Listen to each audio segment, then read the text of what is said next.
Hello Ratbags, it's Joe Plays Games. Welcome to a very special ARK Survival Evolved Extinction DLC video. I'm going to be giving you the lowdown what to expect from Extinction coming on the 6th November on PC and the 13th November for Xbox and the PS4. The last few months have seen very tiny amounts of information drip fed to us, and we suddenly got huge amounts of info from the extra live stream recently. I'm going to be breaking it all down for you, giving it to you in one go, and bringing up some things you might have actually forgotten. This is all about confirmed features and the basis of probability, judging by the amount of leaks and info we have gained, especially me exclusively covering Extinction. So come with me, let's go! Everything you need to know about Extinction. Of course, Extinction is the third and final DLC, as we know, of ARK Survival Evolved. It's set on Earth. A huge moon floats above in the sky, shattered. We've known about this for a while, but the return to Earth is going to be epic. Shown at the end of Aberration, it really highlighted that we are finally going to seek the answers and understand why the ARKs surround us. What are the ARKs there for? Why do we get so many crop plots in drops? Of course, the brand new map has got lots of dangers, including the Corrupted, pretty much the biggest and most effective change. There is going to be bunches of dinosaurs that have been inflicted by a corruption. The corruption is part of Earth. When it attacks or when it gets into a dinosaur, it makes them rage. So forget running up to a herbivore dinosaur. They will now go on the attack and attack you at any opportunity. They're covered in this purple-like coating. Sometimes it looks almost metallic-like. It's very frightening indeed, having a bunch of herbivores that you're previously used to running around and pretending you're playing Jurassic Park the movie suddenly come stomping on your ass. Corrupted creatures are not tameable and they can destroy all metal tier structures. They really will be a huge, massive danger. That's why they're going to be running around the wastelands. ARK Extinction has been split up into very much more defined biomes. The map is around the same size as Ragnarok, so one of the largest maps we've seen in ARK. From the live stream and answers to questions, we know almost every single dinosaur from the base game is going to be returning in some way in a corrupted version. But that's not all. There's also going to be the creatures from Aberration and Scorched Earth making an appearance on Earth, which will also be affected by the corruption. This could be the biggest collection of creatures we have seen since Ragnarok on one map, and of course all the brand new creatures that are coming as part of this DLC. So far there are 7 confirmed smaller tameable creatures in the game, including the Enforcer, Gacha, Gasbags, Managamar, Scout, Snow Owl and the Velanosaur. The Enforcer and the Scout are very unique creatures because they are actually robots or synthetic beings. You're going to have to destroy these out in the wild to collect your parts so that you can make them yourselves. The brand new Enforcer has a blink ability. You're going to be able to teleport short distances with this guy. It's going to be an absolute must for getting around and out of danger very quickly. It looks pretty nimble and very fast. The Scout is going to offer PvP advantages when you want to scope out another base, or if you want to have a quick fly around to see if there's a creature that you want. It's basically a drone that you can control and run around the Extinction map looking for enemies or dinosaurs. There may be many more synthetic robots to come, I hope so, but returning to the other normal creatures that we're used to kind of seeing, we've got something called the Gacha, which is a giant sloth. It's got its uses. It's pretty much a portable grinder. It will eat up any items you leave and it will produce a crystal resource. You can also ride around in its basket. That's how you'll be able to ride on top of this creature. It's definitely a unique one and it's definitely gonna be a bit quicker moving than the usual sloths you're used to. One of the strangest creatures is the Pack Mule Gas Bag. It's pretty much going to be a portable, big, huge chest for you to load up all your resources into and use it to go away. It inhales air from its underside belly, which you see is all purple, and then it will suddenly shoot off into the sky. The gas bags are definitely one of the more unique creatures I think I've seen from ARK Survival Evolved in a long time. I can't wait to load it up and see how it is riding along these giant, massive, puffy caterpillars. Next up is the Mangamar, or the Moon Wolf, if you want to translate that. It definitely reminds me of Falcor from Neverending Story. I've said this before. If you don't know what that is, look it up now, children. But certainly this is going to be similar to the Rot Drake or the Wyverns. This guy looks like it might be an in-between. From very small clips that were shown during the live stream, it looks like it might be able to do a kind of flying leap. Rather than necessarily flying around the sky completely, Nothing's been confirmed 100% no, but from what I've seen it looks like it can do just a very large massive jump. Very similar to something that a Drake can do possibly. Who knows, we'll have to see when it launches. Another creature we've only seen glimpses of is the Snow Owl, a sort of synthetic style creature with a synthetic eye and antennas that it can sense stuff around it. This is going to be the go-to creature I think instead of the Argentavis, although there's no confirmation yet that they still won't appear, but certainly this looks like to be the new bad boy of the skies. And finishing up with our known brand new creatures is the Velanosaur, a weird looking dino style raptor creature with hundreds and hundreds of tiny spikes. The Velanosaur is going to have two uses. When it fires its quills out, it will be toxic or noxious, so people will run away. There's also an idea that other creatures will run away because of the smell or the scent of it. If you've got tribe mates in the area, don't worry, it's going to heal them up. That same gas will actually heal tribe mates. Who knows what other creatures we have in surprise for us, but we do know there are some big ones. There are some big creatures the like has not seen in an ARK game before. Huge inspiration by Godzilla and Pacific Rim, the Titans are going to be a supreme challenge to conquer. You will summon forth these creatures by completing a dungeon, and then it's up to you whether or not you go out there and kill it to get XP or you try and tame it. By shooting it in specific parts that reveal the corruption, you will have an opportunity to tame the creature. Once tamed, this creature will have 5 days of in-game time on your server to wreak havoc on other players or helping you out take on other bosses. It will only last for an hour if you transfer it to another server, and they are definitely not permanent tames unless you have your own private server or single player world.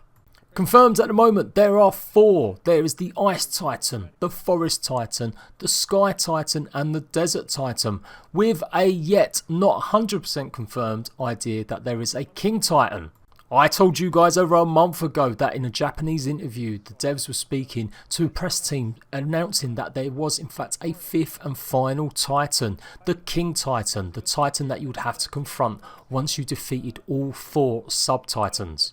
In fact, it will be the only way that you can take on the 5th King Titan if you have actually taken out the 4 smaller ones. That is all to come. That's the end game of ARK Extinction. We only know a tiny bit about possibly the Desert Titan from the in-game art. It looks very much closer to a Godzilla style creature than any of the others, and as you can see it's quite large. The Forest Titan is definitely an inspiration from the Tree Ents, or a Tree Beard style character from Lord of the Rings. It will be patrolling the Forest Crater Zone, a brand new area in Extinction.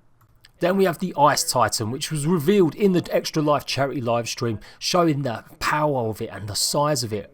Firing its icy breath and throwing snowballs, it's going to be a formidable challenge taking these down. And then at last, we again only have seen the Sky Titan via R. We don't know any mechanics about it, how it will actually work, but supposedly that is going to be a brand new Titan. These Titans are no joke. Forget taking 20 Rexes to just absolutely wade on it. As you can see, the Rexes stood no chance. You're really going to have to think and maybe coordinate with other tribes mates to take down this bad boy, or certainly have a bit more of a strategy if you're playing it and doing it on your own. Extinction really encourages co-op play, particularly as you're going to be unlocking a giant massive mech suit. In this mech suit you'll be able to fight some of the other Titans, and it looks like the mech suit is the only way to defeat the King Final Titan, yet to be confirmed. The bosses and the Titans aren't the only brand new mechanic in ARK Survival Evolved Extinction though. We have Horde Mode. These orbital drops, which will form as meteors that fall to the ground, are going to be a way that you can have end game content or just medium game content, basically something to do while playing PvE. They'll form waves depending on what level it is or what difficulty it is. They'll have different levels. The last one, the legendary level, will carry on forever. You will only stop when you want to. Taking part in these orbital drop raids is going to be really important to get lots of loot. You're going to be able to get all sorts of things, even tech items and tech blueprints from these drops. Whether or not you stick around too long is up to you. If in the final difficulty challenge you decide to stay too long, you will lose all your loot if you're actually defeated. So gamble well, gamble wise, decide to cash out at the right time. You'll be able to cash out after wave 8, and that's when you'll be able to say, I've got enough loot, I can leave. The rest of the difficulties have very set parameters. They may only be 5 waves long, and they'll have different types of creatures attacking the orbital drop. They may be raptors, they may pteranodons, but they're usually all corrupted. The corrupted creatures want desperately to get at the orbital drop supplies, so make sure you've got defences put around yourself and be careful of others. These in PvP can be stolen. If you go ahead and defeat a last wave and another player or tribe comes along, they'll come and pick up your loot and run away with it, or simply just snap your neck and kill you. Another new system is the taxidermy system, again showed off during the Extra Life event. You'll basically be able to make living statues of some of your favourite creatures. You can imprint their likeness and then you can put them in different poses and different modes. However though, you have to be sure what one you want. It pretty much affects every single creature in the game. You can literally make models of all sorts. They come in different size base shapes and sizes, so if you want a bigger looking Jerboa, you'll just need a bigger base. Another way to preserve your dinos is now the cryopods. No longer taking 100 dinosaurs or 50 dinosaurs across the map to an obelisk so that you can transfer over. By using the cryopod and the cryofridge, you'll be able to Pokemon style your creatures into small pods and carry them around with you. They'll have much longer extended life in these pods, and if you put them into a cryofridge, they'll stay there forever untouched.